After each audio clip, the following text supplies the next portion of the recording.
एकाग्रता समस्त ज्ञान का सार है।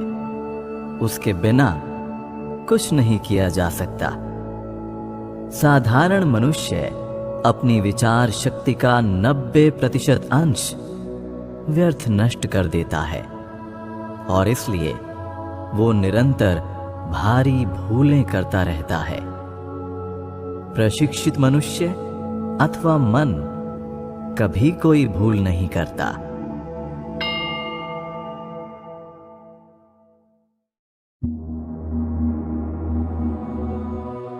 मेरे विचार से तो शिक्षा का सार मन की एकाग्रता प्राप्त करना है, तथ्यों का संकलन नहीं।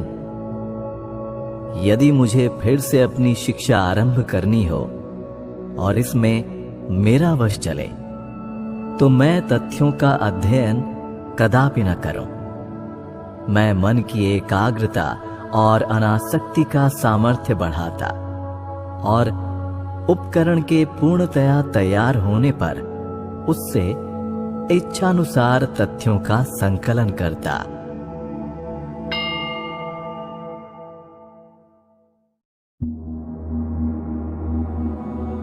एक विचार लो, उसी विचार को अपना जीवन बनाओ, उसी का चिंतन करो, उसी का स्वप्न देखो और उसी में जीवन बिताओ।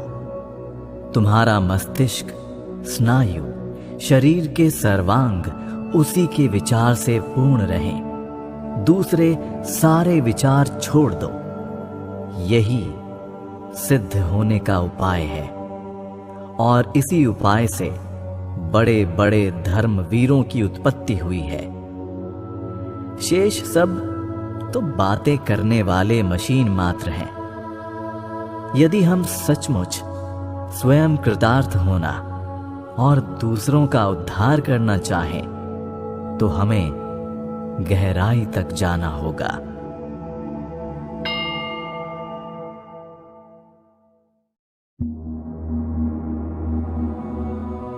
ज्ञान की प्राप्ति के लिए एकमात्र उपाय है एकाग्रता।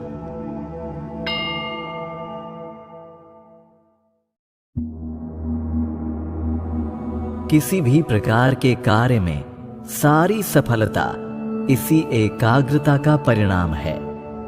कला, संगीत आदि में उच्च उपलब्धियां मन की एकाग्रता के परिणाम हैं।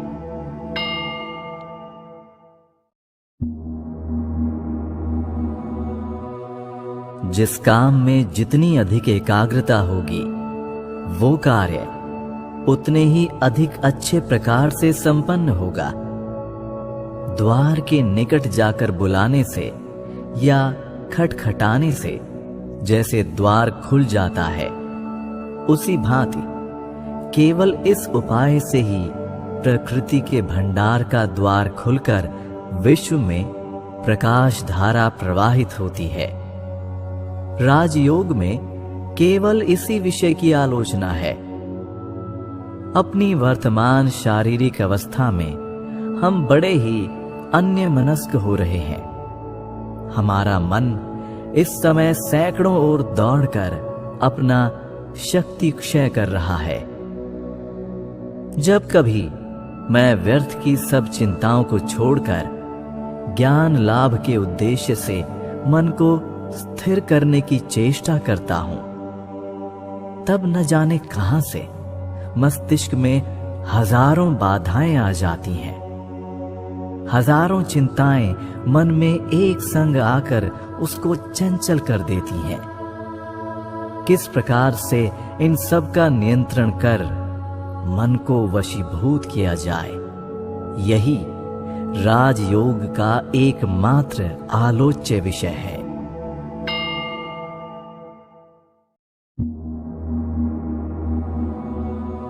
मनुष्य और पशु में मुख्य अंतर उनकी मन की एकाग्रता की शक्ति में है। किसी भी प्रकार के कार्य में सारी सफलता इसी एकाग्रता का परिणाम है। एकाग्रता के बारे में कुछ न कुछ प्रत्येक व्यक्ति जानता है। हम इसके परिणाम नित्य देखते हैं। कला, संगीत आदि में उच्च उपलब्धियां मन की एकाग्रता के परिणाम हैं। पशु में मन की एकाग्रता की शक्ति बहुत कम होती है। जो लोग पशुओं को कुछ सिखाते हैं, उन्हें पता है कि पशु को जो बात सिखाई जाती है उसे वो लगातार भूलता जाता है। वो एक बार में किसी एक वस्तु पर देर तक चित्त को एकाग्र नहीं रख सकता। मनुष्य और पशु में यही अंतर है। मनुष्य में चित्त की एकाग्रता की शक्ति अपेक्षाकृत अधिक है। एकाग्रता की शक्ति में अंतर के कारण ही एक मनुष्य दूसरे मनुष्य से भिन्न होता है।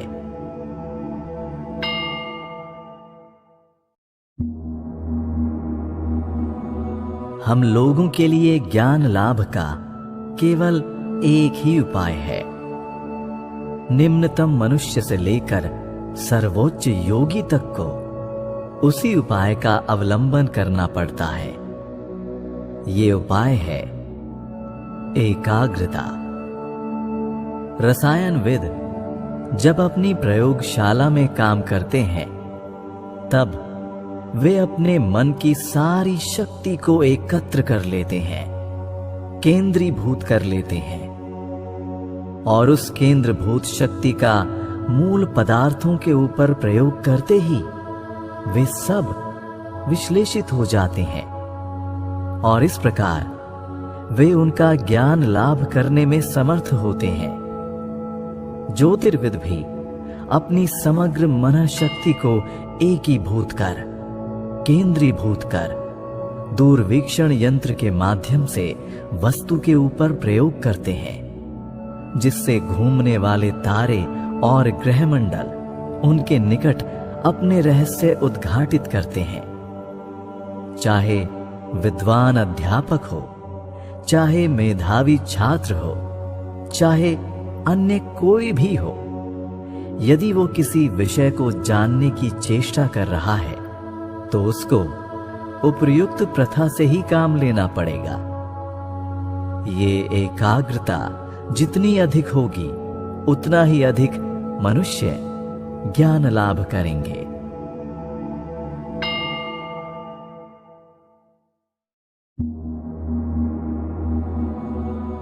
मन की शक्तियों को एकाग्र करने के सिवा अन्य किस तरह संसार में ये समस्त ज्ञान उपलब्ध हुए हैं? यदि प्रकृति के द्वार पर कैसे खटखटाना चाहिए, उस पर कैसे आघात देना चाहिए, केवल ये ज्ञात हो गया तो बस प्रकृति अपना सारा रहस्य खोल देती है। उस आघात की शक्ति और तीव्रता एकाग्रता से ही आती है। मानव मन की शक्ति की कोई सीमा नहीं। वो जितना ही एकाग्र होता है, उतनी ही उसकी शक्ति एक लक्ष्य पर केंद्रित होती है। यही रहस्य है।